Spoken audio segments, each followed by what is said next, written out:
Bonjour messieurs, bienvenue du coup dans ce nouvel épisode du podcast La Mentale. Je vous laisse vous présenter directement pour les auditeurs, en commençant par Flo. Présente-toi. Déjà, merci de nous recevoir ici. Mais moi, c'est Florent, du coup, coach Relentless depuis 7 ans, quelque chose comme ça, que j'ai lancé Relentless. Et athlète de force athlétique depuis à peu près 12 ans. Ouais, donc voilà. Ça commence à faire. Hein. Et voilà pour la présentation. Qu'on va pouvoir étoffer après par la suite. Ouais. Accompagné du coup de son associé Adrien. Yes. Je vais te présenter. Donc Adrien, moi j'ai fait de la force athlétique depuis plus de 15 ans, avec peut-être 12 ans avec des périodes de compétition étalées sur 12 ans, ouais. Et du coup j'ai rejoint Flo chez Relentless depuis 2 ans. 2 ou 3 ans. 2 ou 3 ans, ouais. Voilà. Le compte exact. Ok. Et pour la petite histoire, on s'est rencontrés donc à Grenoble dans la salle où on s'entraînait avant. Ouais. Et on a toujours gardé le contact. Puis il y a 3 ans, il m'a proposé de le rejoindre. Donc c'était avec plaisir. Donc tu y allais, comme tu dis, avec plaisir. Et on y reviendra, cette salle justement de Grenoble. Ouais. Où je pense qu'à ce moment-là, dans l'histoire de la F1, il y avait quand même pas mal de noms qui aujourd'hui il y en avait quelques-uns, sont un peu connus. D'ailleurs, si on pouvait parler des personnes que vous avez rencontrées dans cette salle à Grenoble. D'ailleurs, elle est où? Située où? Oula, j'ai plus l'adresse exacte. Elle est dans le quartier du... Ah, j'ai perdu le nom. Ça fait trop longtemps que je suis pas allé. Mais en gros, c'est la salle du HCG, dans un gymnase municipal. Okay. Donc, dedans, il y a des salles de gymnastique, de piscine, etc. Et moi, à l'époque, en fait, je cherchais une salle. Quand j'ai découvert la force, je cherchais une salle. Alors, je sais pas comment Flo l'a découvert, cette salle. Mais moi, à l'époque, je cherchais absolument une salle à avoir du matos de force. Parce qu'à l'époque, on n'en parle pas, mais avoir ne serait-ce qu'une barre olympique avec des dimensions correctes, etc., c'était difficile à trouver.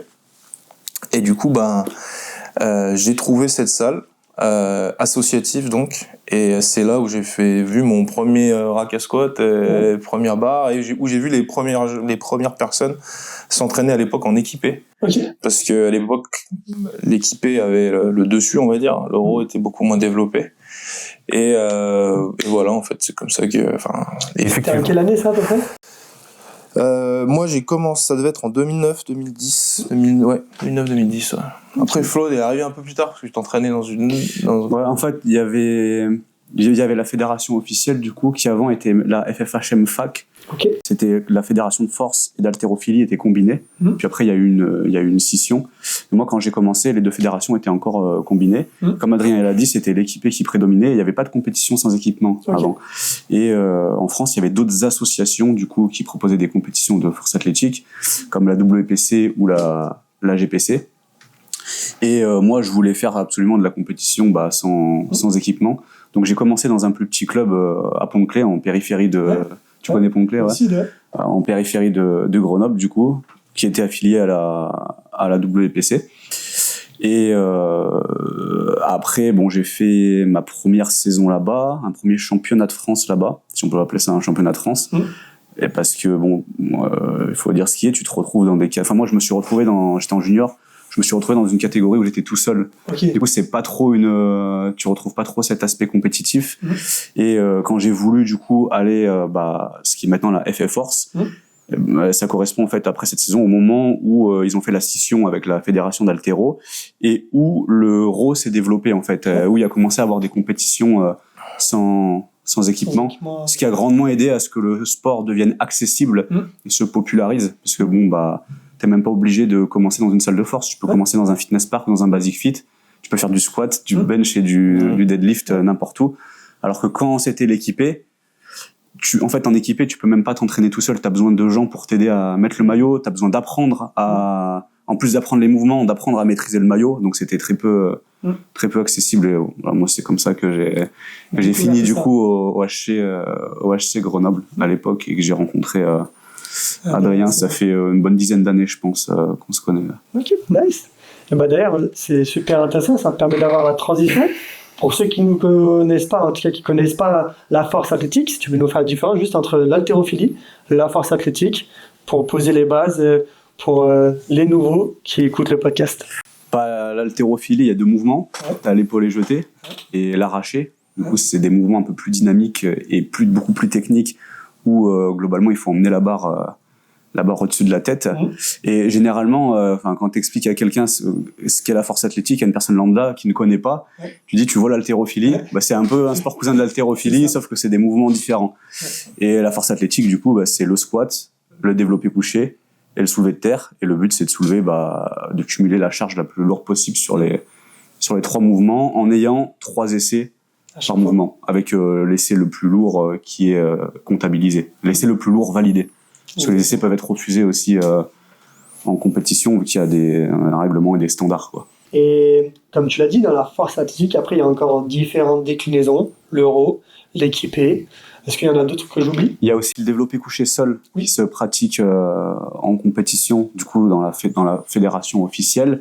Et puis, les autres associations, parfois, font des compétitions, par exemple, de deadlift, où tu as même à l'étranger, des assos qui font du push-pull. Donc, ils font développer couché et deadlift, ils ont éliminé le squat pour ceux qui... Ils sélectionnent le moment pour justement le mettre en avant. Exactement, mais ça se fait pas... Ça se fait pas en France. Et à l'époque, il y avait, entre guillemets, une autre discipline. C'était le challenge, ça s'appelait le challenge Villeneuve. Donc, il y avait une compète de qualif et un genre de championnat de France. En fait, c'était par équipe. Donc, tu composais une équipe de 3 athlètes et chacun faisait un mouvement, en fait. Et ça marchait à l'indice, en fait. C'était les points qui étaient comptabilisés. Ouais. Mais ça se fait plus. Ils ont arrêté de le faire. Mais avant, il y avait cette discipline supplémentaire, entre guillemets. Et puis là aussi, pareil, si on va vraiment dans l'explication totale, il y a même attaché à la Fédération française de force le bras de fer, si je te dis pas de bêtises, il me semble. Oui, parce qu'ils ont englobé, ils essaient d'absorber d'autres disciplines. D'autres disciplines qui peuvent être un peu corrélées à l'image de. Des fois, j'ai des athlètes qui disent là, j'ai pas de compétition de SBD, par contre, j'ai une compétition de bras de fer. Qui continue à s'entraîner par rapport à ça. C'est pour ça que je trouve ça très intéressant. Également. Ils ont absorbé aussi le kettlebell. Ok. Ouais. Ah oui, ça c'est pareil, j'avais vu des compétitions et aussi dans ces compétitions, du coup, il y a différentes catégories d'âge. On va avoir du coup les sub-juniors, les plus jeunes, les juniors, les open et les masters. En force athlétique, ouais. Pour les autres, j'avoue que les autres disciplines, je sais pas du tout, mais en force on a. Aujourd'hui, ça reste sur de la force athlétique.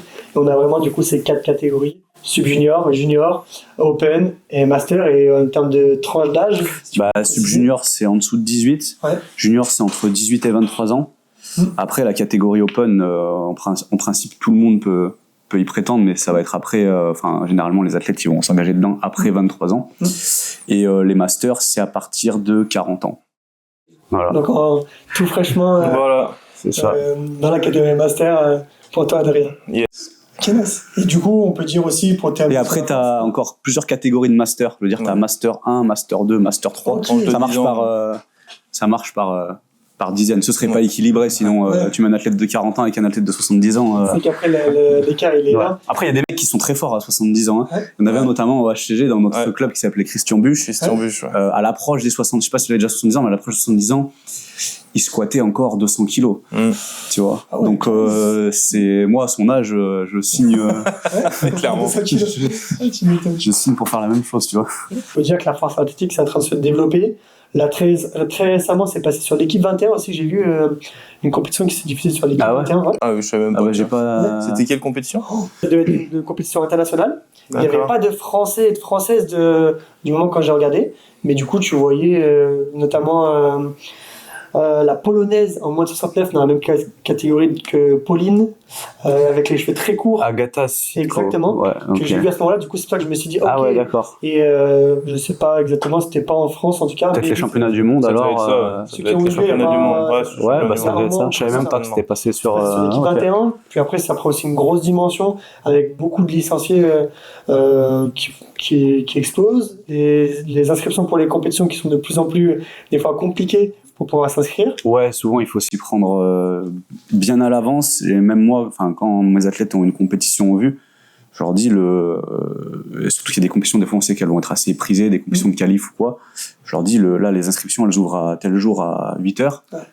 Tu es sur ton ordi à 8h et tu vas prendre ta qualif si tu veux être sûr d'avoir des places, ou alors tu connais les gens qui organisent la compétition et tu discutes en amont avec. Moi je fais ça des fois, je discute, je dis j'ai tant d'athlètes, est-ce que tu peux me garder des places avec les gens que je connais, tu vois. Ouais, c'est pas toujours possible, donc on fait au mieux en tout cas pour pouvoir proposer ça justement à tes athlètes. Et ça, tu vois, avant ça n'arrivait pas. Ouais.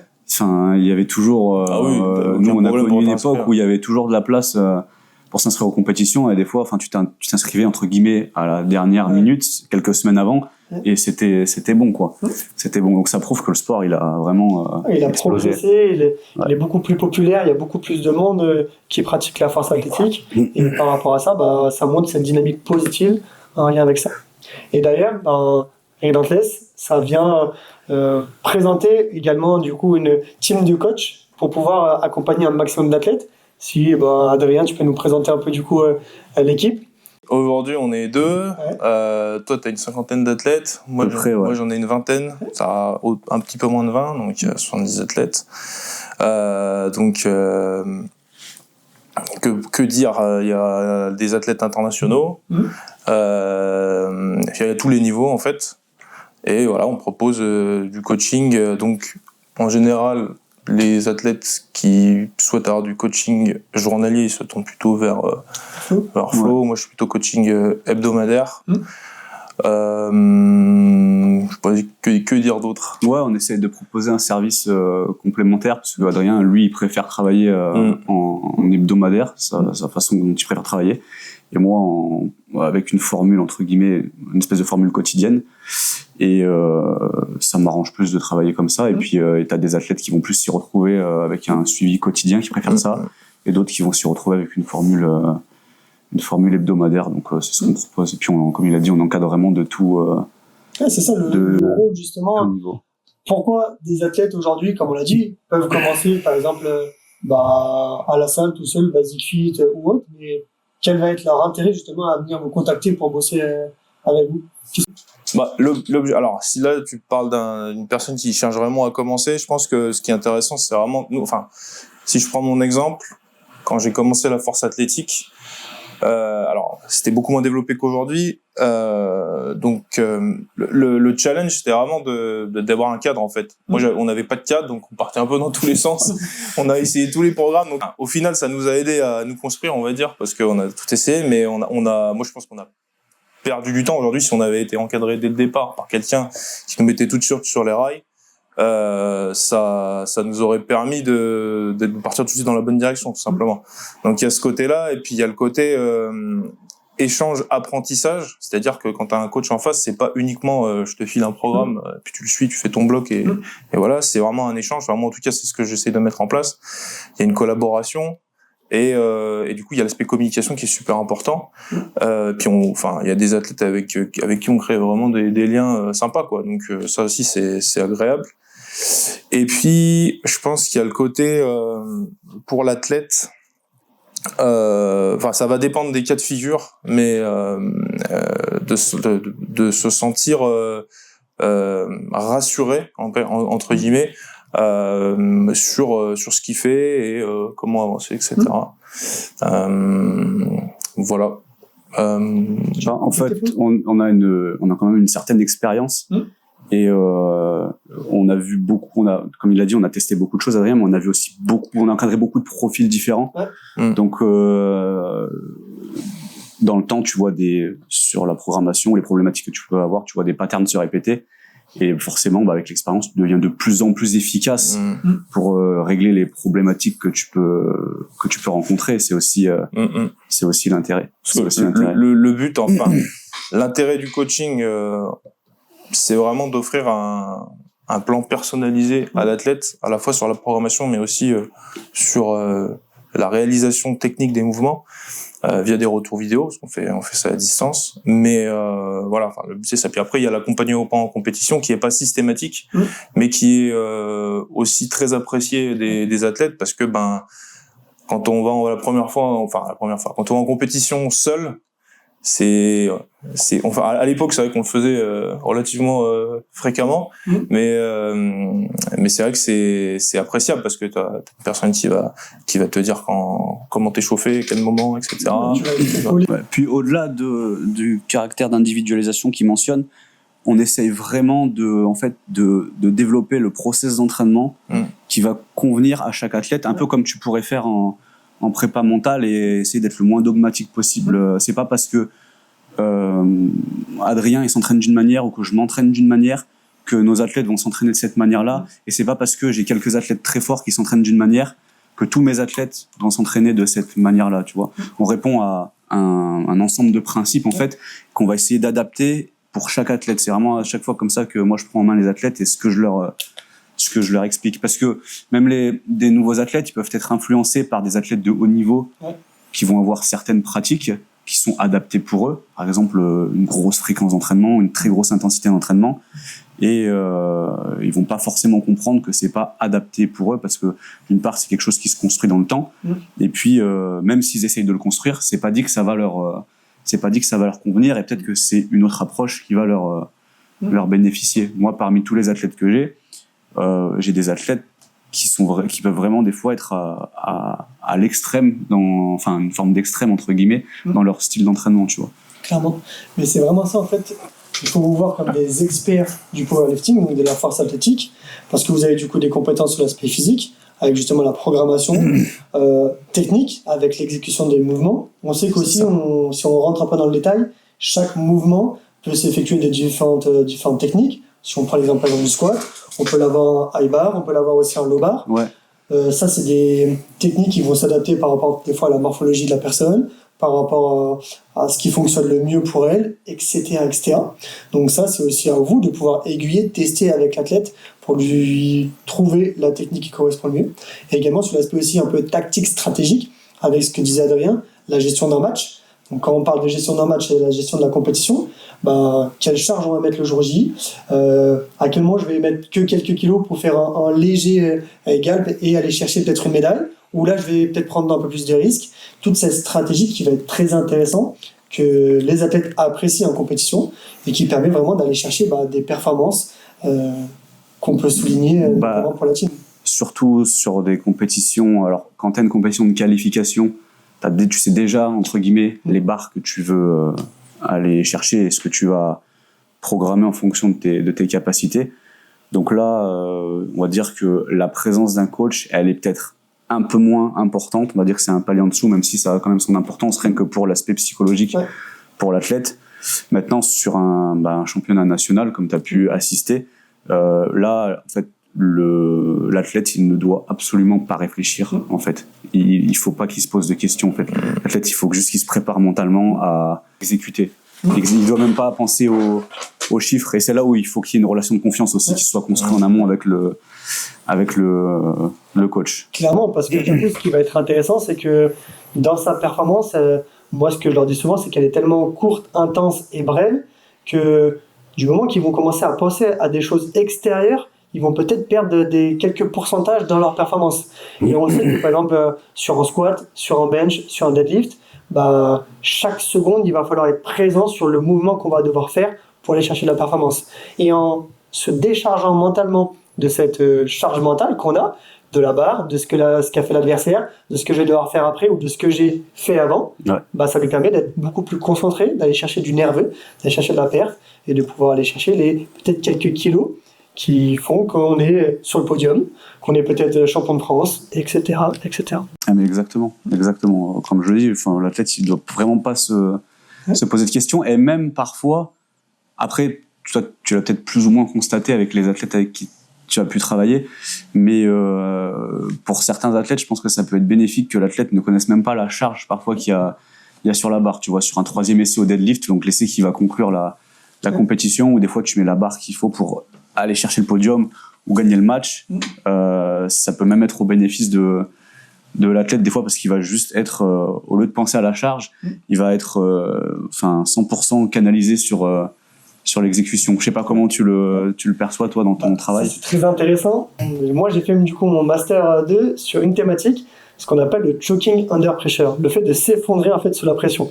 Et tu as différentes théories qui expliquent justement pourquoi certains athlètes s'effondrent le jour J, et notamment c'est un cadre du coup qui se base vraiment sur les sports où tu vas avoir une grosse compétition avec beaucoup d'enjeux, ce qu'on peut du coup faire la similitude avec la force athlétique. Et notamment, tu as une théorie qui explique ça, c'est le réinvestissement du geste. Autrement dit, vous vous êtes censé faire des gestes de manière fluide, presque automatique, presque naturelle. Ouais. Du moment qu'en compétition, sous la pression, vous allez avoir tendance à vouloir décortiquer le mouvement. Et si tu as un mouvement qui est automatisé et que tu cherches à le décortiquer, en fait, tu vas venir justement casser cet automatisme et casser tous les leviers que tu as travaillés d'un point de vue technique. Par exemple, c'est beaucoup des études qui ont été mises en place dans des sports comme le tennis ou le golf. Et le golf, des fois, je donne beaucoup de parallèles avec vous, la F1. C'est pareil, on a un geste moteur à réaliser pour pouvoir aller chercher une performance. On a de la répétition, on a énormément d'heures de répétition, comme les golfeurs. Et en fait, ils se sont rendus compte que, sous pression, le golfeur va vouloir avoir tendance à peut-être se dire « Ok, là, il va falloir que je lève mes bras de telle angulation, que j'accélère, j'ai une phase de descente beaucoup plus accélérée là-dessus, et de vouloir décortiquer quelque chose qui est beaucoup plus automatique, beaucoup plus fluide. » Qui devrait être intuitif, finalement, Exactement. Arriver à ce moment-là. C'est ça. Et ce qui est intéressant, du coup, c'est que pour vraiment travailler ça, développer cet automatisme même sous pression, moi, ce que j'essaie d'aider mes athlètes, c'est de leur dire focalisez-vous plutôt sur une sensation qui englobe ces différentes étapes. Notamment, par exemple, sur le squat, ça peut être le fait de freiner la descente pour après exploser à un moment donné. Et juste de se focaliser sur cette sensation d'explosion, par exemple. Par exemple, sur le deadlift, ça peut être juste une sensation particulière. On va pouvoir tirer très très fort à un moment donné, ou par exemple sur le grip, qui peut être très intéressant. De se focaliser juste sur des sensations en lien avec le mouvement global. Et ça, c'est pareil dans les études. Ils se sont rendus compte que c'est vrai pour les publics plutôt avec une expertise. Si tu lis un peu, tu as vraiment les débutants, les confirmés, les experts. C'est quelque chose qui fonctionne très bien sur les confirmés et les experts. Ouais, okay. En revanche, pour un débutant, si on lui demande de se focaliser sur une sensation, ça va être très compliqué pour lui.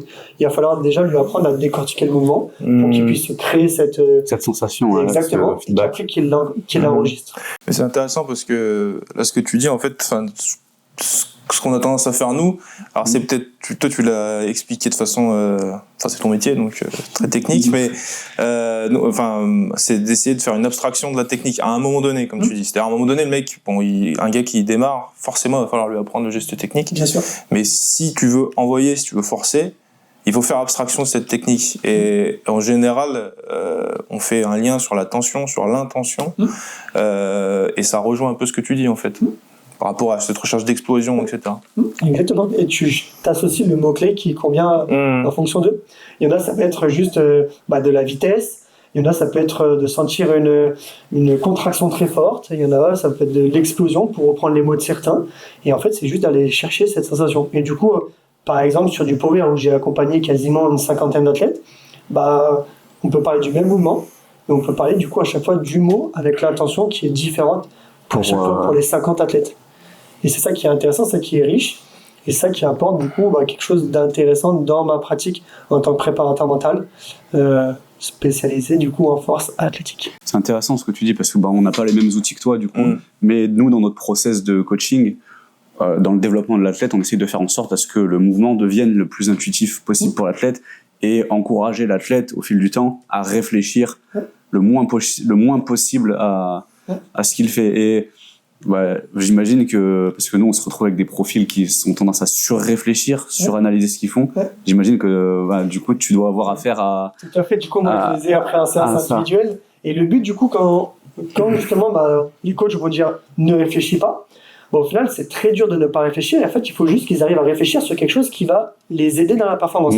Autrement dit, les aider à réfléchir juste sur une chose, l'intention, l'explosion, la vitesse, peu importe, un élément précis de leur mouvement. Pour le travailler ça, il y a différentes techniques. Moi j'aime bien par exemple utiliser la technique de pleine conscience. Donc en anglais c'est la mindfulness. En français on peut la traduire par méditation de pleine conscience. Et elle est très intéressante parce qu'elle allie la respiration, qui est, s'il y a un sport vraiment où la respiration elle est vraiment prise en compte, la FA, je pense que c'est un sport avec le breathing où vous avez déjà conscience de la respiration. Quand j'ai des sports collectifs, je vais parler de respiration, et me dire ça marche, j'inspire par le nez, j'expire par la bouche, ça s'arrête là. Alors que vous, déjà avec le breathing, qui, je vais l'expliquer avec mes mots, vous me corrigez si je me trompe, mais c'est le fait de faire entrer un maximum d'air dans notre cage thoracique, dans notre cylindre, pour qu'on puisse avoir vraiment une résistance à la charge qu'on va pouvoir soulever, tirer, etc. Donc ça, c'est très important, et c'est quelque chose que vous avez déjà conscience. Le fait d'utiliser votre respiration avant un mouvement. Ouais. Donc cette technique reprend la respiration, rajoute du coup la gestion des pensées et de l'attention, et termine après par des points de focus attentionnels avec justement, comme on l'a dit, l'intention, un mot-clé, un dialogue interne assez fort, assez précis. Ouais, donc tu rediriges la réflexion en fait. Au final, je leur demande pas de penser à rien, parce que c'est très dur de ne penser à rien, mais de penser à quelque chose qui est du coup maîtrisable, contrôlable, et qui va être dans l'instant présent de leur performance. Et après ça, quand il le travaille, c'est souvent avec des audios, au début, pour se familiariser avec la technique. Ensuite, il l'intègre sur le terrain. Et ça mixe aussi un peu une autre habileté mentale qui s'appelle l'imagerie mentale, qui est très intéressante, qui est le fait de se visualiser dans sa pratique sportive. Autrement dit, là, je peux être assis, et je peux m'imaginer, en fermant les yeux, que je vais faire un squat. Donc, je vais m'imaginer voir la barre, m'imaginer aller au contact avec la barre, m'imaginer déraquer la barre, m'imaginer du coup me placer, avec du coup ma préparation que j'ai d'habitude. Imaginez du coup faire ma descente, faire mon explosion pour reprendre les termes qu'on a utilisés au début, et après venir de nouveau reposer la barre et d'avoir cette étape, cette tentative, vraiment étape par étape faite dans l'imagerie mentale. J'ai jamais travaillé avec quelqu'un en prépa mentale, mais c'est exactement le process que j'ai lu un peu sur le sujet. J'ai pu lire un peu sur le sujet à l'époque. J'avais lu un bouquin là-dessus. Je sais plus, ça s'appelait Mental Training, je crois. Et c'était tiré de ce bouquin. Du coup, j'avais pu, on va dire, construire mes petites routines assez simples. Du coup, c'est marrant parce que c'est exactement ce que je mets en place. Par contre, je trouve que, enfin, tu me diras, c'est quand tu l'appliques très intentionnellement et sur plusieurs séances, c'est coûteux cognitivement.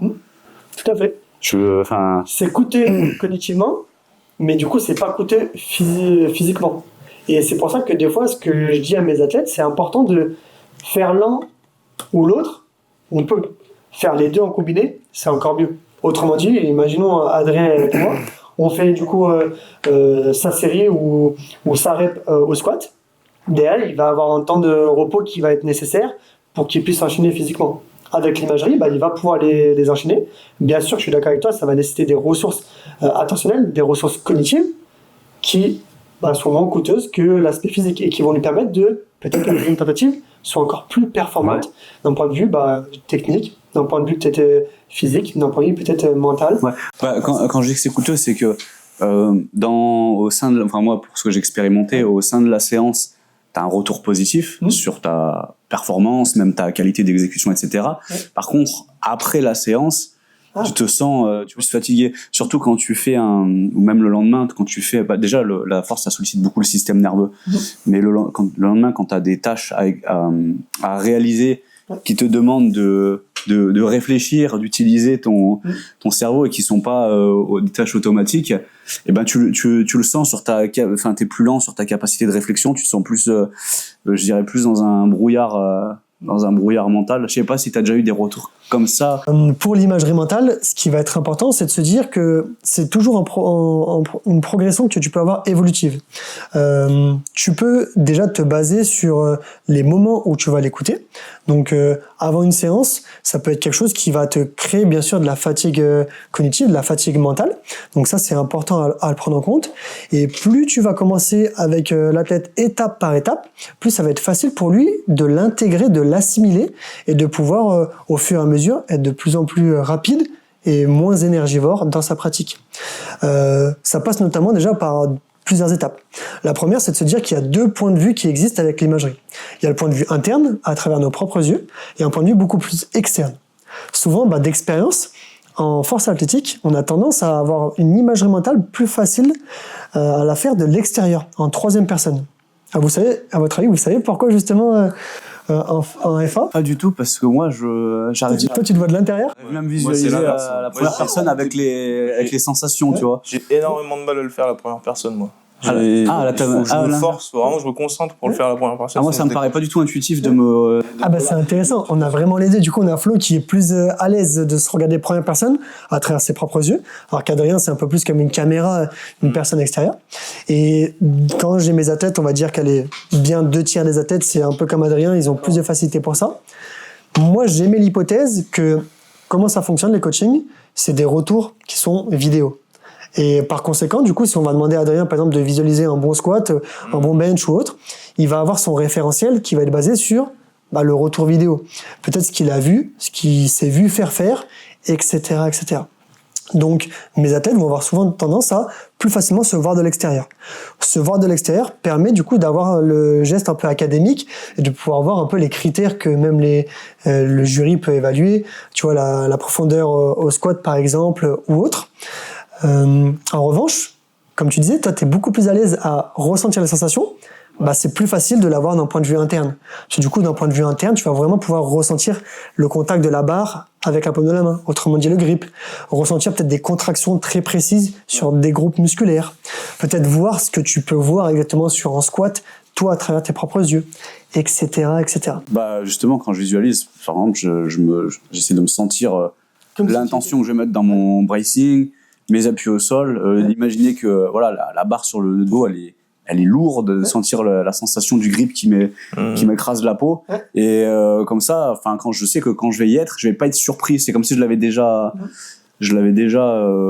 ressenti. Et moi, c'est beaucoup plus intuitif et instinctif de fonctionner comme ça, parce que, après, je sais pas, mais si tu te vois de la troisième personne, quand t'es sous la barre, t'es à la première personne, donc c'est toi face à tes sensations. T'as pas de feedback visuel sur ce que tu fais. Et c'est intéressant, tu vois. Déjà, du coup, du moment qu'on a compris qu'il y a ces deux points de vue, c'est de savoir lequel on fait de manière un peu plus instinctive.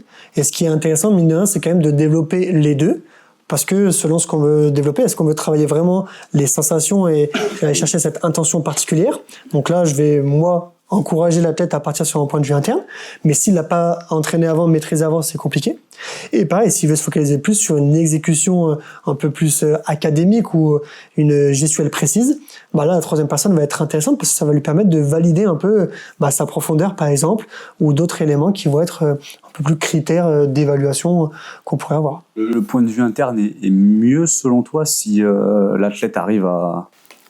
Pour les sensations, si tu veux vraiment te fixer sur des sensations, pour moi, le point de vue interne va être plus performant là-dessus. Ok. Et du coup, le point de vue externe, c'est quoi quel serait l'objectif? Parce que... De pouvoir voir l'environnement au total et de pouvoir voir aussi la reposition un peu de la gestuelle.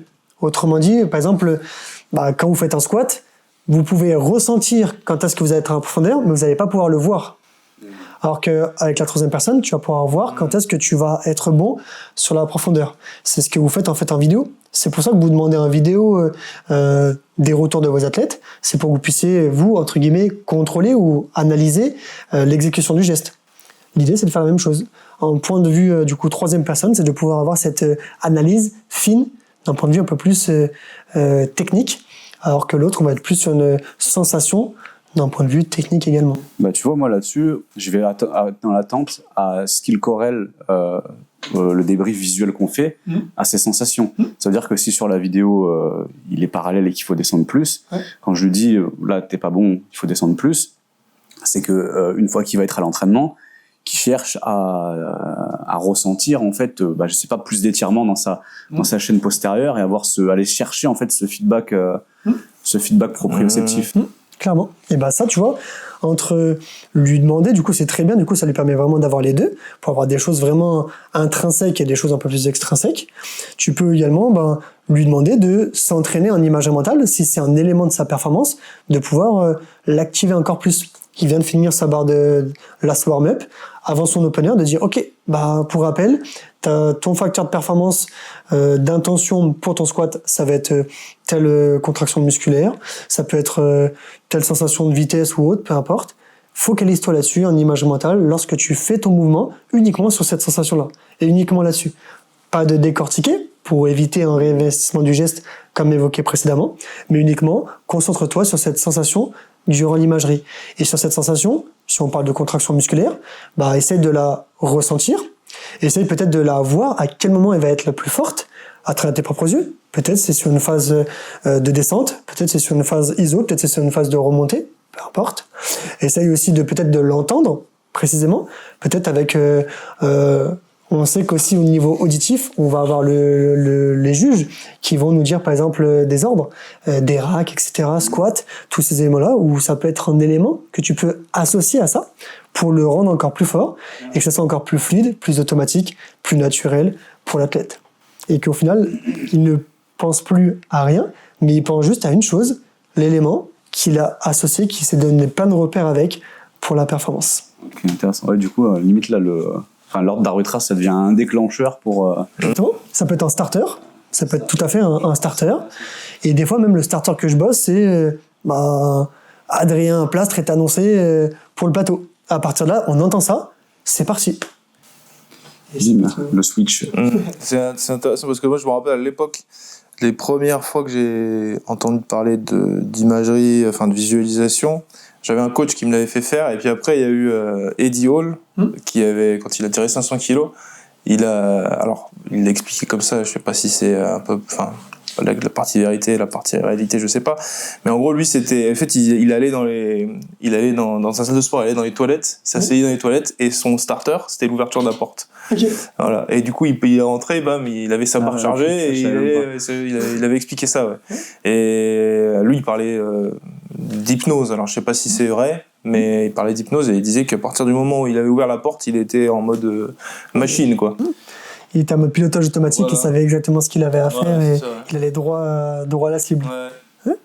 Mais c'est intéressant, et du coup, l'aspect mental, il y a plein de thématiques comme ça qu'on peut relier, aussi bien sur des processus d'entraînement que sur des processus de compétition. Et d'ailleurs, ça nous fait une belle transition. Mine de rien, avec la team, j'ai plusieurs athlètes avec lesquels j'ai collaboré. Ouais. Je vais vous questionner un peu là-dessus sur qu'est-ce que vous avez perçu de l'extérieur. Déjà, à quel moment ça s'est fait? Pour quelles raisons, plus ou moins, les athlètes se sont dit « Ah, ça pourrait être intéressant de bosser avec un préparateur mental, notamment Léopold ». Comment tu as vu leur évolution? Pareil aussi, Adrien, toi, du coup, tu en as en commun, comme par exemple, on peut parler de Théo ou ou d'autres exemples. Comment tu as vu aussi leur évolution? Et quel est un peu votre point de vue par rapport à cet aspect mental dans le suivi de vos athlètes en force athlétique? Alors, moi, les deux athlètes, enfin, tu as bossé avec plusieurs de mes athlètes. Ceux où j'ai perçu la plus grosse différence, c'était Théo et Pauline, du coup, qui ont bossé avec toi sur des timings un peu différent. Pour Théo, alors je sais plus si c'était les championnats de France 2021 enfin non, 2021 il y avait le Covid, je sais plus si c'était 2020 ou 2022, je me souviens plus, mais on avait fait un championnat de France où potentiellement Théo pouvait jouer le match et se retrouver à minima sur le podium. Ouais. Et là, on était passé à côté il était un peu passé à côté de sa compétition.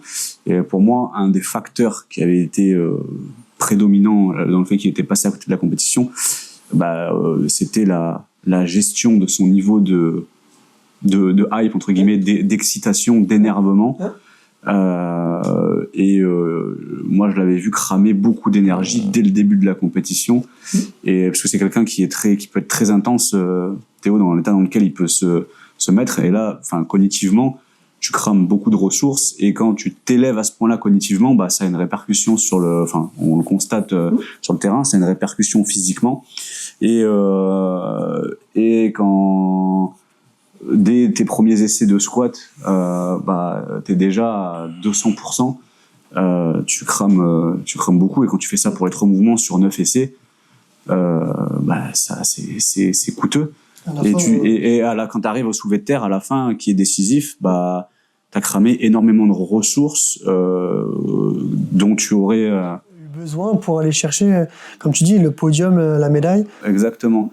Et il avait travaillé avec toi après, et du coup je l'avais pu le coacher sur un autre championnat de France où t'étais là d'ailleurs, et je pense que jusqu'au jour d'aujourd'hui, c'est la compétition où il a eu la meilleure gestion globale, et je crois qu'il avait fait 8 sur 9 ou 9 sur 9, je me souviens plus exactement. Il avait réussi quasiment toutes ses barres, et il avait super bien géré son niveau d'excitation en fait au fil de ses essais. Et je l'avais vu il avait ses routines en place, donc il répétait certaines séquences de mots. Il était très canalisé sur sur ce qu'il avait à faire et il était extrêmement efficace. Et dans ce cas-là, j'essaie de pas interférer avec l'athlète parce qu'il a déjà ses routines. Ça, on le voit beaucoup aussi en compétition. Il y a des athlètes qui sont... moi, avec l'expérience, je sais le remarquer maintenant. Donc, je sais quand je dois dire quelque chose à l'athlète ou me taire. Mais je le vois des fois avec des coachs où je vois l'athlète. Ça se voit que, en tout cas, de ma perception, ça se voit que l'athlète n'a pas besoin d'interférence, enfin, de quelqu'un de l'extérieur qui vienne rajouter et que l'athlète est déjà dans sa bulle. Et tu entends le coach derrière qui lui crie dessus, tu vois. Et tu sais déjà que c'est potentiellement à ce moment-là, tandis que l'athlète se prépare et répète peut-être son process mental, mais ça peut perturber l'athlète plus qu'autre chose, ou même des fois pour des athlètes qui ont besoin des fois de se calmer, stresser l'athlète, faire de l'anxiété à l'athlète, et ça peut simplement ça peut venir à perturber le schéma technique de l'athlète une fois sur la plateforme. Par exemple, à l'époque avec Pauline, c'est vraiment une athlète que j'ai commencé à la coacher depuis ses tout débuts, en fait, depuis sa première compétition. Dans la fameuse salle à Grenoble, du coup, Exactement. Et on avait pris l'habitude à l'entraînement. Moi, j'étais assez agressif à l'époque, donc j'encourageais beaucoup à l'entraînement, je criais beaucoup. Et en fait, avec le temps, j'ai vachement calmé ça. Et aujourd'hui, elle a ses process mentaux qu'elle a notamment travaillé avec toi. Et en compétition, je vais très peu. Je vais avoir peut-être quelques mots une fois qu'elle a enlevé ses écouteurs et qu'elle est prête à aller sur la plateforme. Mais au-delà de ça, je vais toujours la laisser se concentrer et ne pas intervenir dans le process mental. Du coup, tu les perçois beaucoup plus autonomes, notamment sur la gestion de leur niveau de hype, notamment pour Théo et pour Pauline. Tu les sens beaucoup plus autonomes, beaucoup plus conscients et beaucoup plus efficaces là-dessus. Ouais, c'est une machine en fait. Après, t'es rodé comme une.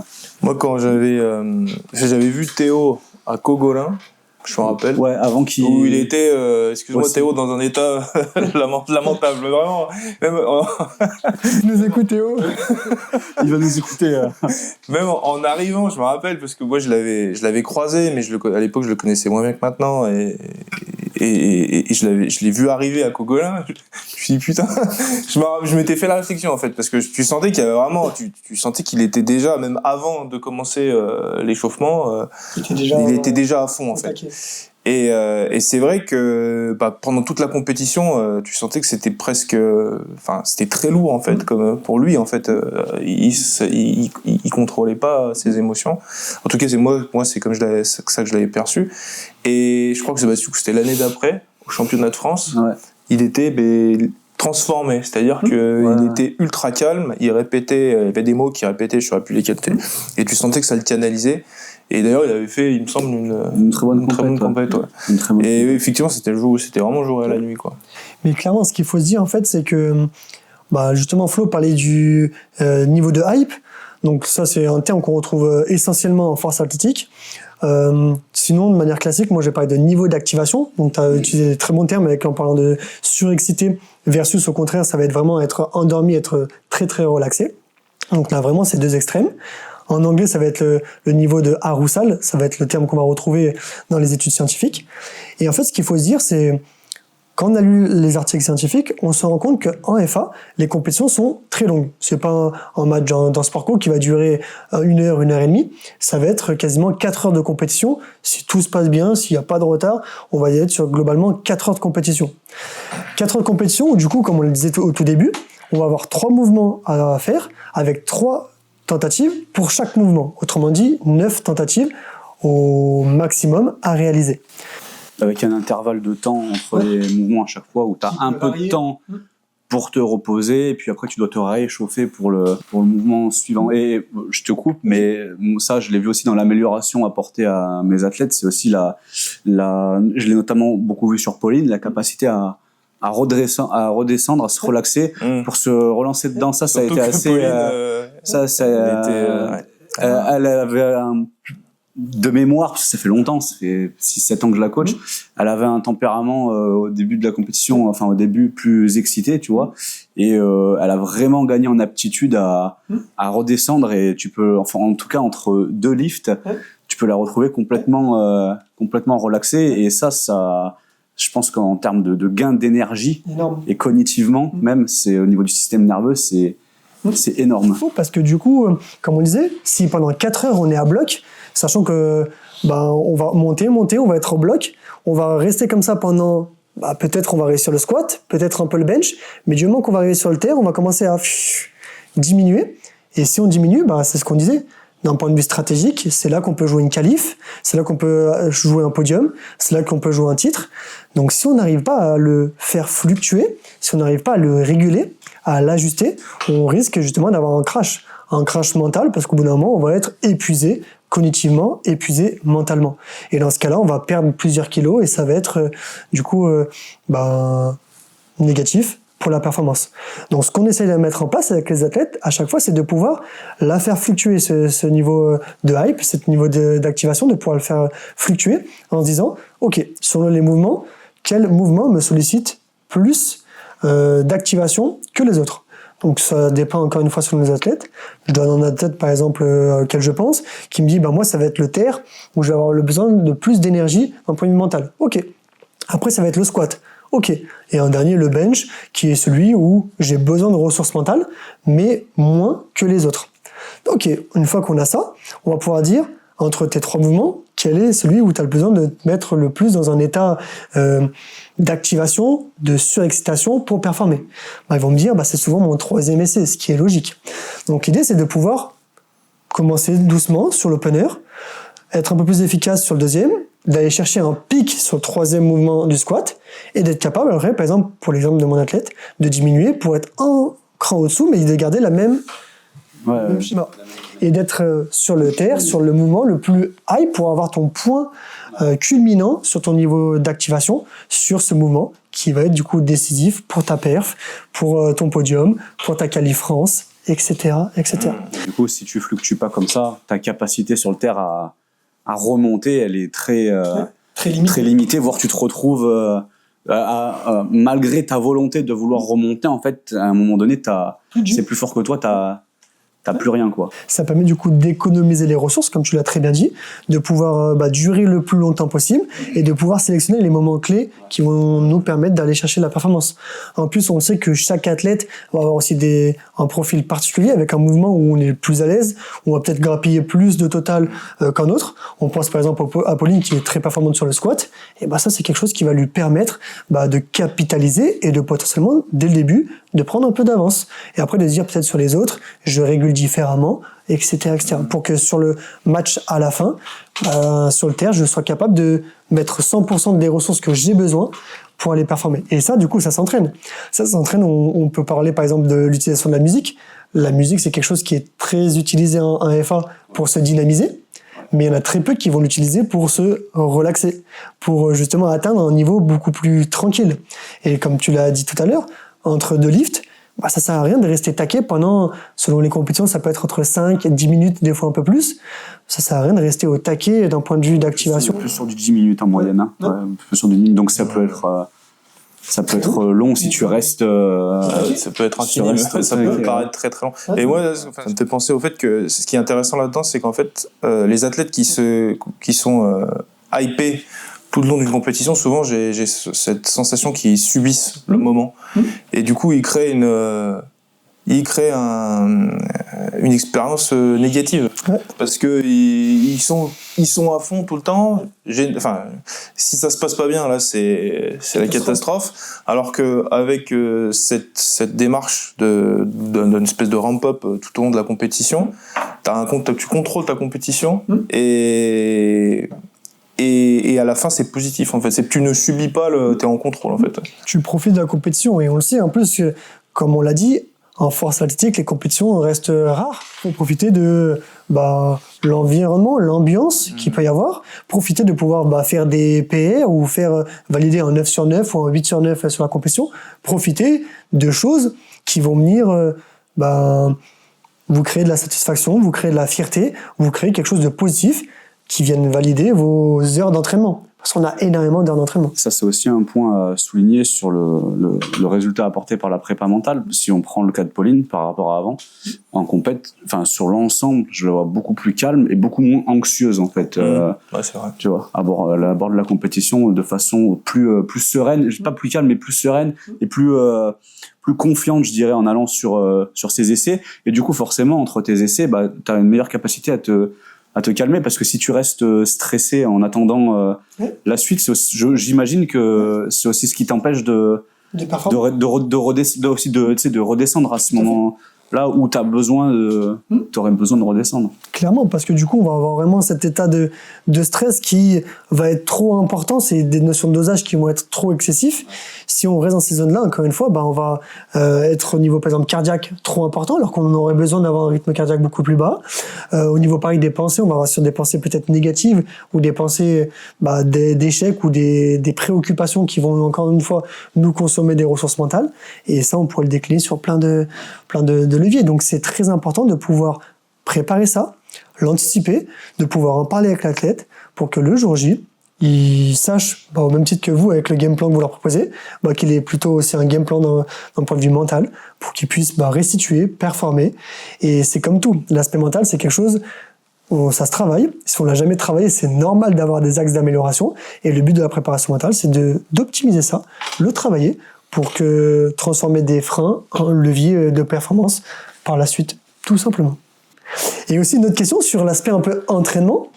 Quelles sont pour toi un peu les différentes étapes que tu trouves intéressantes pour l'aspect mental? C'est souvent des questions qu'on me pose. On me dit, Léo, j'ai telle compétition, on en a beaucoup parlé, à préparer, donc j'aimerais travailler en préparation mentale. Et pour vous deux, c'est quoi on parlait d'Adrien, c'est quoi pour toi les périodes les plus difficiles mentalement de ta prépa d'une compétition, par exemple? Alors, difficile, c'est un bien grand mot, parce que, après, moi, ça fait un moment que j'en fais. Si je me remets un peu en arrière, en fait, sur les premières compétitions que j'ai fait, en fait, ça sera peut-être un petit peu la peur de l'inconnu, on va dire, parce que quand tu fais ta première compétition, il y a tout un aspect logistique à gérer, c'est-à-dire il faut le matériel, il faut se peser, il faut présenter son matériel, faut être au poids.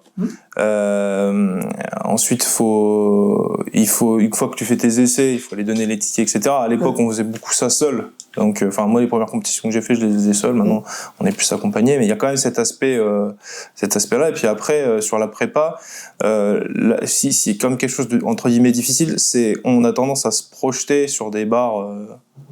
On a souvent tendance à se projeter sur des barres. On va dire, je vais faire telle barre. Ouais. Et au final, généralement, c'est pas productif parce qu'on se force. On cherche à forcer une adaptation, ça c'est pas possible, parce qu'on veut atteindre telle ou telle barre. Et quand ça arrive, souvent on est déçu. Et il y a un aspect déception qui est parfois difficile à gérer, où on dit je suis pas à la hauteur de ce que je voulais faire, etc. Donc c'est surtout ça les points pendant une prépa qui sont entre guillemets difficiles pour moi. Et sur ta dernière prépa, justement, je sais qu'on n'en a pas parlé, mais on a quand même Adrien qui est vice-champion de France. Vice-champion de France Master. Moins de 120 kilos, du coup, avec un beau total de... Je sais plus. Il a fait 250, 162... 162,5 Ouais, 162,5 et au théâtre 245. Avec de la marche, parce qu'en fait, on s'est adapté au match à ce moment-là. Il y a des gens qui m'ont dit putain, mais comment ça se fait que vous avez pas mis comment ça plus on répond il y a pas mal de gens aussi qui m'ont dit ça au match en fait. On répond au match, mais c'était aussi une volonté de ma part de faire une compétition on va dire propre entre guillemets, et j'avais envie de réussir mes 9 essais et c'était ça te met dans une bonne dynamique mentalement. En fait, l'objectif, c'était ça. Parce que moi, pour le contexte, comme je disais tout à l'heure, quand on discutait un petit peu avant, je suis pas un féru de compétition. J'aime la compétition parce que c'est l'occasion de tester ses performances. Et puis, généralement, c'est un moment qui est, je trouve, agréable parce que tu rencontres d'autres athlètes, etc. Mais je vis pas pour la compétition. Moi, je vis pour m'entraîner. Moi, j'adore m'entraîner. Ça fait partie de moi. Ça fait des années que je le fais. Et la compétition pour moi c'est une occasion de vivre un moment positif. Alors après bien sûr qu'il y a la performance, Ce qu'il faut comprendre, c'est que avant le Covid, je m'étais blessé. Et donc il y a eu, j'avais fait une très très bonne compétition. Je me suis blessé après parce que j'ai fait des choix discutables. Ok. Disons que j'ai des choix discutables en gros j'ai maintenu un niveau d'intensité sur mes entraînements très élevé après une compétition et j'ai pas supporté ça. Et du coup ce que je veux construire là, c'est pas ce que je voulais faire là avec ces championnats de France, sachant que c'était mes premiers championnats de France, donc c'était, on va dire, une expérience un peu, ça reste une compétition, mais c'était un peu particulier. C'était un peu une base de départ, sachant que j'ai pas du tout fait par exemple, j'ai fait un moins bon total que la compétition avec laquelle je me suis qualifié, mais l'expérience était plus positive parce que la compétition que j'ai fait quand je me suis qualifié, j'ai fait des erreurs, etc. Et sur le moment, honnêtement, quand j'en suis sorti, j'étais pas très satisfait de cette compétition, même si bon, au final, c'était ok. Par contre, les championnats de France, j'ai une très bonne expérience et j'ai envie d'y retourner et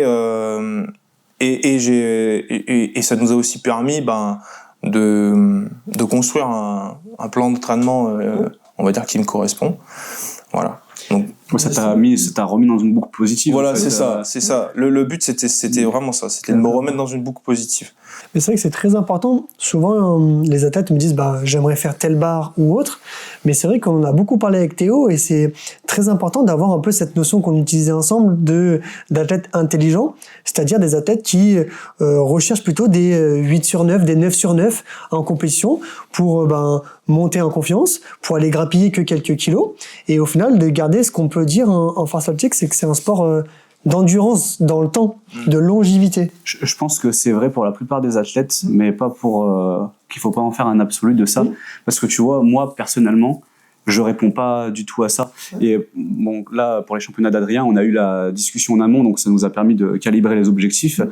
Mais si je prends mon cas, si je vais faire une compétition et que je vais pas me confronter à certaines barres, si le jour J, c'est le jour où je peux aller chercher ces barres et un peu avoir le goût du sang dans la bouche, tu vois, que je vais pas les chercher, je peux faire un 9 sur 9, je pourrais faire un 9 sur 9 et absolument pas être satisfait de ce que j'ai fait. Le problème étant que t'as beaucoup d'athlètes qui vont tenir le discours que je te tiens, donc je veux tenter certaines barres, donc des barres qui vont être risquées, et sauf que quand ça ne passe pas, t'as tout leur monde qui s'écroule et mentalement c'est très néfaste. T'en as qui sont limite prêts à des fois une expérience négative à arrêter le sport. Et on en discutait il y a pas longtemps, mais quand tu as une approche comme ça, il faut vraiment être câblé pour mentalement. C'est-à-dire que moi, la dernière compète que j'ai fait, c'était en avril. Toutes les barres que je voulais tenter, je les ai plus ou moins tentées. Elles sont pas passées, tu vois. Mais le soir après la compète, ça m'était déjà passé au-dessus de la tête. J'ai pas remis toute ma pratique en question.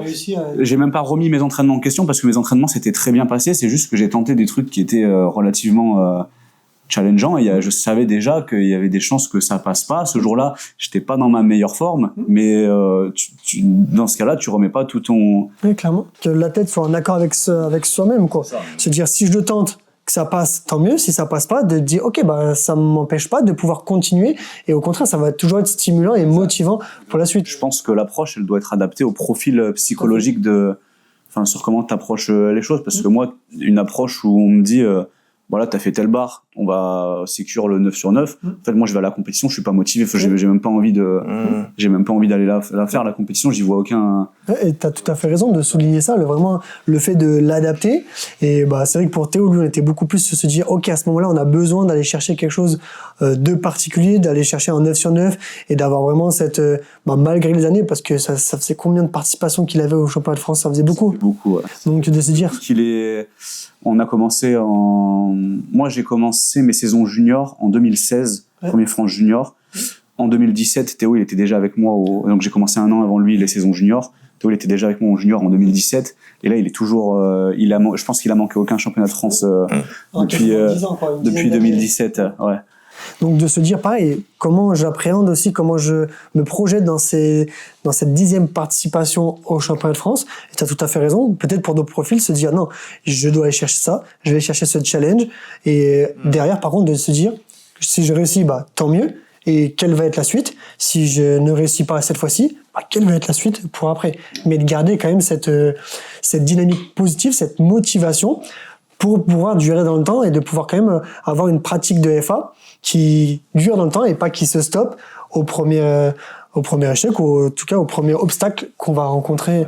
Et tu vois, même si moi je réponds pas à ça, c'est ce que j'essaye de construire avec la plupart des athlètes parce que mentalement ça instaure une dynamique très positive. Clairement. Après, je rejoins tout à fait Flo, ça va dépendre des profils et vraiment faut comprendre l'objectif de la personne qu'on a en face de soi. Et moi il y a un moment qui est important là-dedans, c'est quand on crée les plans de match en fait. Parce que généralement, ce qui se passe, c'est que, en fonction des performances de l'athlète, on va créer un plan de match. Donc, le plan de match, c'est un document qui va te donner tes essais avec des scénarios, plus ou moins optimistes, on va dire. Voilà, parce que si on fait le premier essai, on voit que c'est difficile, ou en fonction de l'arbitrage, on peut faire des choix différents. On peut prendre plus ou moins de risques, en fait. Et ce moment, il est toujours très intéressant parce qu'en général, on voit tout de suite les profils. Il y a pas mal de gens qui vont dire, moi, je veux mettre plus, etc. Et donc, c'est là où tu découvres un petit peu qu'est-ce que l'athlète veut aller chercher. Mais derrière, il faut aussi que l'athlète, il assume ses choix. C'est ce que disait tout à l'heure Flo. Moi, j'ai eu un athlète il y a pas très longtemps qui a tiré, qui me disait, là, moi, je lui ai fait un plan de match. Et en gros, il me disait, les troisième barres, je les voyais en seconde barre. Je lui dis là, si tu fais ça, t'as aucune marge de manœuvre. Si tu rates tes barres, tu risques de bousiller ton total en fait. En gros, quoi. Il me dit, ce qui était son objectif. Ce qui était son objectif. En fait, d'un côté, il me disait, je veux réussir à gonfler mon total, et puis juste après qu'on a eu cette discussion, il me dit, moi, je m'en fous de rater des barres.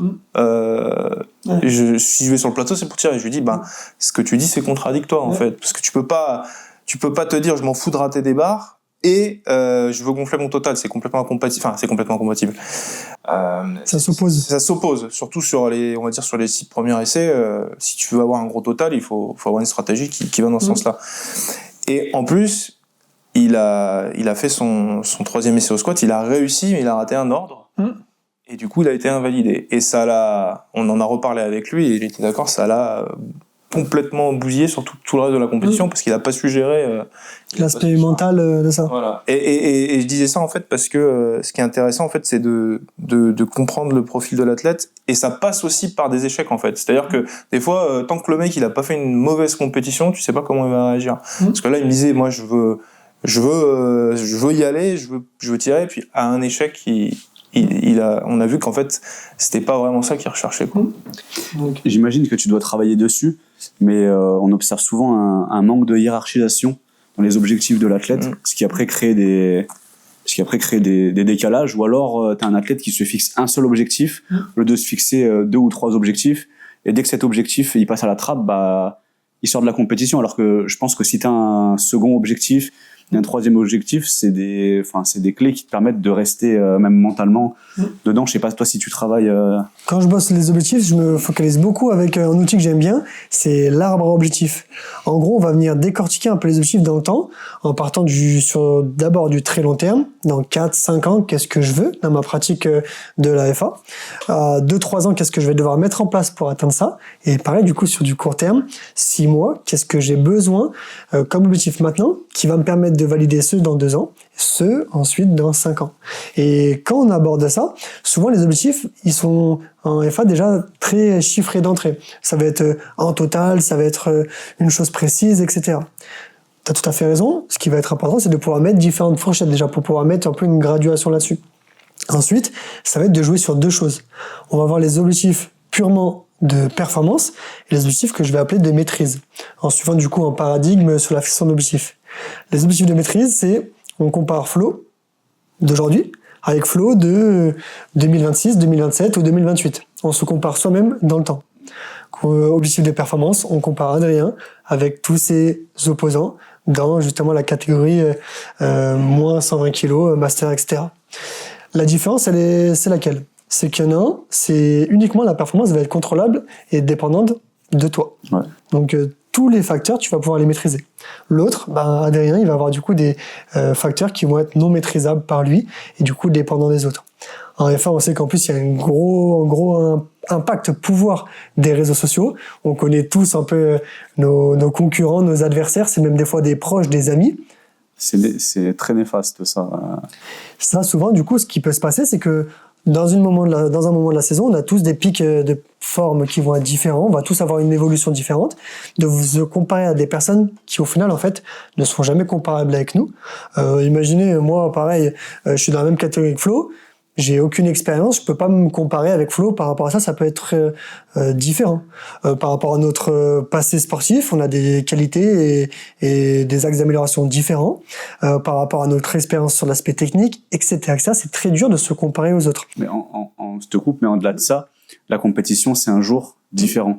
C'est-à-dire que c'est pas parce que, moi je le répète tout le temps à mes athlètes, mais c'est pas parce que t'as vu ton adversaire qui a fait une meilleure perf que toi à l'entraînement, que ça va être le cas le jour de la compétition, et il peut se passer n'importe quoi le jour de la compétition.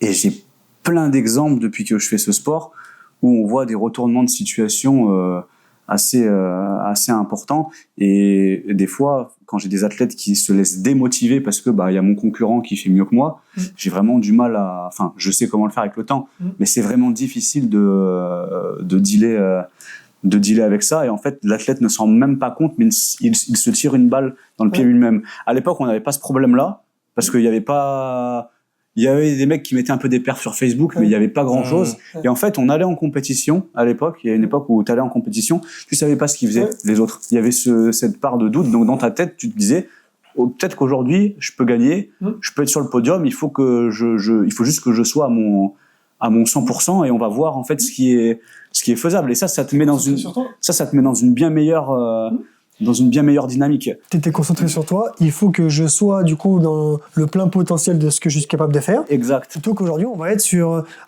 ça va dépendre de ce qu'il va faire peut-être au bench, ou de ce qu'il va faire justement au squat d'entrée, et on peut s'imaginer des scénarios qui sont en total irréels ou pas réalisables le jour de la compétition. J'ai déjà eu ce cas-là où mon athlète est en réalité capable d'aller chercher quelque chose, il se laisse démotiver parce qu'il a vu son adversaire plus fort. Son adversaire, il arrive le jour J, il est pas dans la forme de sa vie, donc il était prenable, et vu que le mec s'est laissé démotiver à l'avance, il est pas dans sa meilleure forme non plus, donc il ne peut pas le prendre, alors que initialement, s'il ne s'était pas concentré sur son adversaire, il aurait pu se mettre en position ce jour-là, en fait se créer l'opportunité, tu vois. Pour résumer, c'est vraiment de se focaliser sur soi, sur nos capacités, de ce qu'on est capable de faire, et de suivre le game plan installé par les coachs. Et d'ailleurs, c'est des phases qui sont très intéressantes, et même je pense que d'un point de vue mental, d'être sur ces moments-là, de se dire ok, d'un point de vue mental, qu'est-ce que je peux mettre en place, qu'est-ce que j'ai vu avec Léo, qu'est-ce qu'on peut adapter et garder à l'esprit, c'est super intéressant pour aller chercher cette croissance et cette performance. Carrément. Et je reviens juste un truc. Vas-y. Tu parlais tu demandais la difficulté tout à l'heure, ta question Adrien, sur la partie de la difficulté. Il y a un truc sur lequel je voulais revenir, c'est que la force, que ce soit en termes de temps investi ou physiquement, si tu compares à d'autres sports, c'est pas le sport je dis pas que c'est facile, c'est pas le sport qui en demande le plus. Par contre, il y a en tout cas, quand tu approches des blocs d'entraînement très intenses, donc proche d'une compétition, t'as une grosse charge sur le système nerveux, et ça impacte les neurotransmetteurs, et ça impacte directement la psychologie des personnes que tu as en face. C'est pas des gens déprimés qui peuvent être limite proches d'une phase, pas en dépression, mais dépressive, en approchant d'une compétition à cause de cette fatigue nerveuse. Moi, je la vois beaucoup sur la phase de peaking, comme on le disait tout à l'heure un peu en off. La phase de peaking, c'est une phase du coup juste avant la compétition, qui va être du coup très éprouvante mentalement, parce qu'on va commencer à faire des charges très proches du maximal qu'on est capable de faire le jour J. Et du coup, on va vraiment être confronté presque au fait accompli de ce qu'on sera capable ou non, hypothétiquement parlant, le jour de la compétition. Donc ça peut être quelque chose qui va déstabiliser, qui va faire cogiter, qui va consommer des ressources mentales et du coup épuiser l'athlète. Et on le voit aussi beaucoup après les compétitions. Les athlètes vont avoir besoin de presque faire un break, faire une pause, faire une coupure, faire peut-être d'autres activités, faire des entraînements sur d'autres mouvements, sur d'autres choses, pour pouvoir leur permettre justement de couper, de se régénérer avant de repartir sur un bloc de programmation. Ça c'est une erreur qu'on voit trop souvent, c'est que post-compétition, tu vois ça quand ça s'est bien passé ou tu vois ça quand ça s'est mal passé, l'athlète il veut tout de suite réembrayer. Moi ça m'est arrivé plus jeune, tu vois, et donc tu fais peut-être 1 ou 2 blocs et là mentalement tu te retrouves à cracher au moment où t'es censé en fait remonter parce qu'il y a les autres échéances qui arrivent, quoi. Exactement. Donc plein de choses comme ça très intéressantes. Je vais vous poser la question à tous les deux. Quel mot vous pourrez donner à une personne qui nous écoute, un power, peu importe, récemment, débutant ou plus expérimenté, qui s'interroge sur la préparation mentale? Quel conseil, quel mot vous pourrez donner à cette personne-là? En fait, à travers de l'expérience qu'on a évoquée. En fait, pour moi, si tu te questionnes dessus, déjà, c'est que potentiellement, ça te fait peut-être lacune et que tu as forcément du coup un intérêt à creuser le sujet ou à consulter quelqu'un pour t'éveiller dessus. Parce en tout cas, bon, ça c'est un peu démocratisé maintenant, c'est un peu plus connu, mais à l'époque, tu avais cette image-là où la préparation mentale, c'était pour celui qui est faible mentalement, alors que ça n'a absolument rien à voir. Ça n'a absolument rien à voir. Tu peux être très fort mentalement et tirer énormément de bénéfices de faire de la prépa mentale. En tout cas, moi, c'est la perspective que. Tout à fait. C'est la perspective que j'ai. Dans plein de sports également, il y a plein de sports différents où on en parle de plus en plus. C'est en train justement de se démocratiser en France, et à l'image justement des forceux où c'est un facteur de performance. On l'a suffisamment évoqué aujourd'hui, compétition et entraînement, donc c'est quelque chose qu'il faut développer et c'est des compétences qui se travaillent. Et toi, Adrien, qu'est-ce que tu pourrais dire? Je vais faire un peu le parallèle. Tout à l'heure, on parlait de ce que nous, on pouvait apporter en tant que coach de force, c'est-à-dire d'avoir un cadre. Je pense que tout ce qu'on est en train de dire, moi, je l'ai développé, une certaine maturité qu'on développe, et derrière, on développe cette capacité à faire des choix, on va dire, entre guillemets, intelligents, et puis à apprendre à se connaître. Et je pense que le fait d'être encadré, en fait, l'atout, il est là, c'est vraiment de gagner du temps et de pas s'égarer, et de tout de suite être mis dans la bonne direction. Après, comme le disait Flo, je pense que il faut en ressentir quand même le besoin. Ouais. Voilà. Et si on commence à se poser des questions, comme il disait, aller voir quelqu'un, en parler, ça peut être intéressant. Mais c'est des outils qui marchent, quoi. Donc on verra vraiment un avant et un après pour les personnes qui font le choix de le faire. Puis il faut aussi réfléchir pour moi au retour sur investissement, parce que donc la prépa mentale, c'est un vrai facteur de performance, c'est indiscutable, comme la nutrition, c'est un facteur de performance, comme parfois l'athlète, son facteur limitant, ça peut être les blessures, par exemple. Et un athlète de force, il peut avoir besoin de travailler sur ces 3 facettes-là. En réalité, il peut y avoir un travail de prépa mentale à faire, un travail sur la nutrition, et peut-être qu'au moment M, il est blessé et qu'il a besoin d'un accompagnement. Le truc, c'est que si tu fais tout en même temps, ça fait une grosse charge. Donc pareil, il faut arriver à regarder son cas et hiérarchiser. J'ai d'abord besoin de ça, puis de ça, puis de ça, et comme ça, dans le temps, tu peux faire les choses dans l'ordre. Parce que si tu fais tout en même temps, c'est aussi là, on parle de prépa mentale, mais c'est un moyen de te noyer, en fait, de tout faire en même temps, et tu vas te rajouter une énorme charge mentale. Et on en voit des athlètes comme ça qui ils veulent trop en faire, en fait, et ils se dégoûtent du sport, en fait. Ils se disent, putain, j'ai fait tout ça pour... Prioriser, hiérarchiser encore une fois par rapport à ça, entre la réhab qu'on va avoir besoin, l'aspect nutri ou l'aspect mental, de se dire, ok, quel peut être le meilleur moment de bosser ça dans ma saison, et de pouvoir l'insérer après.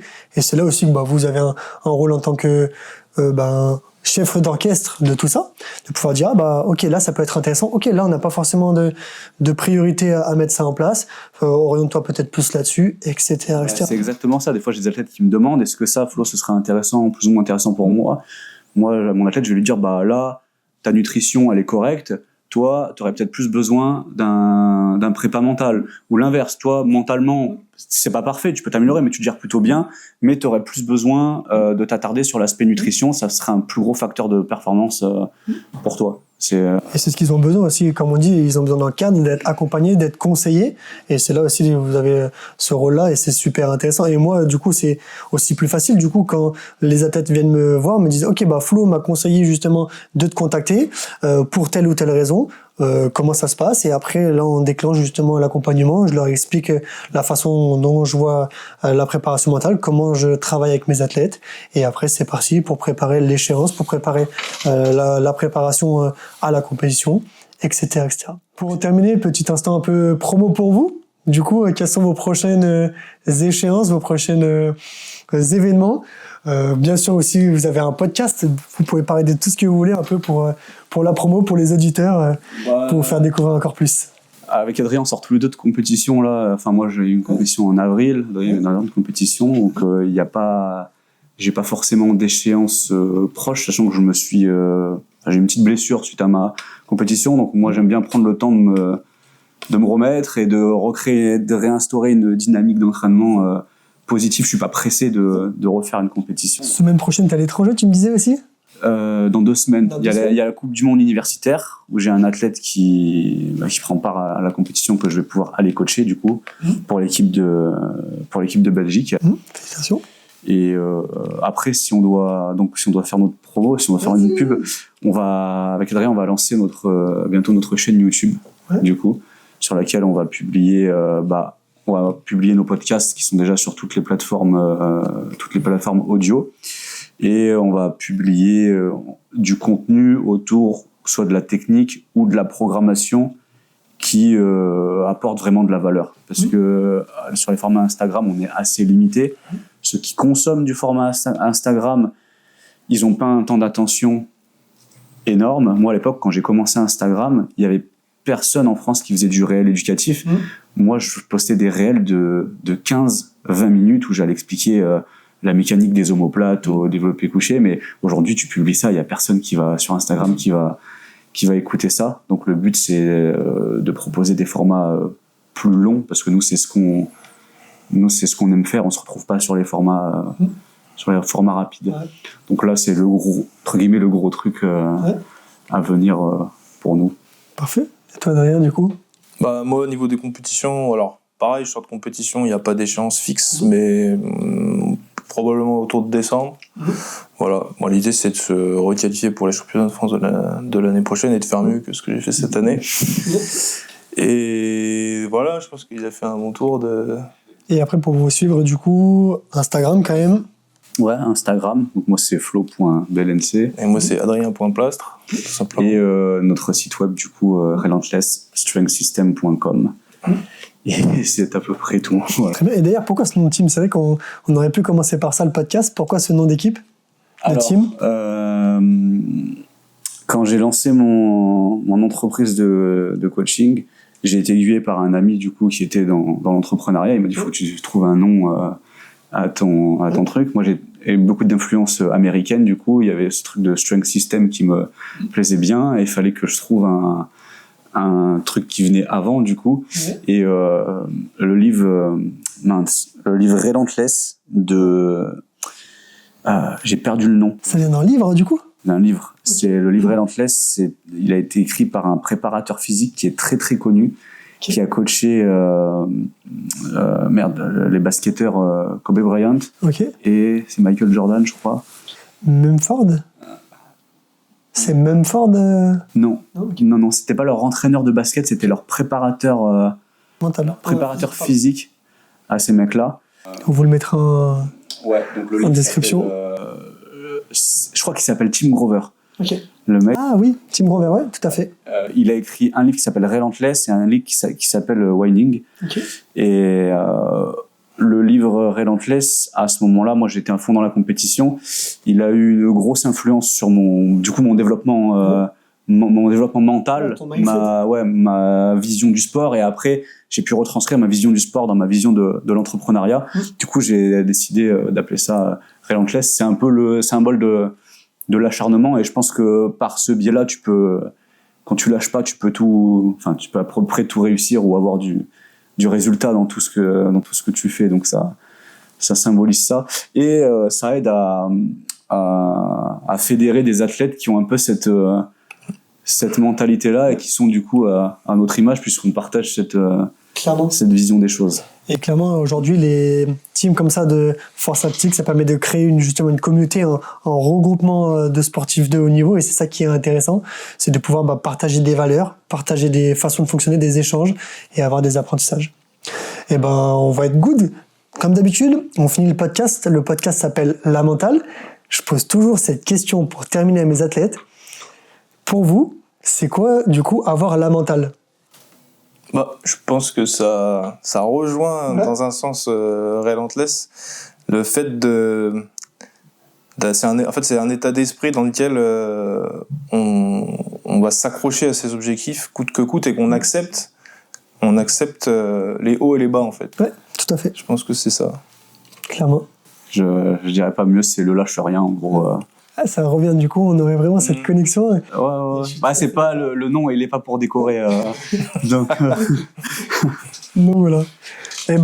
Merci du coup à vous deux messieurs pour ce podcast très intéressant autour de la performance mentale, la performance en force athlétique. Je vous remercie du coup d'être venus et on souhaite à tout le monde une excellente journée. On se retrouve bientôt pour les prochains épisodes. Merci à tous et ciao ciao.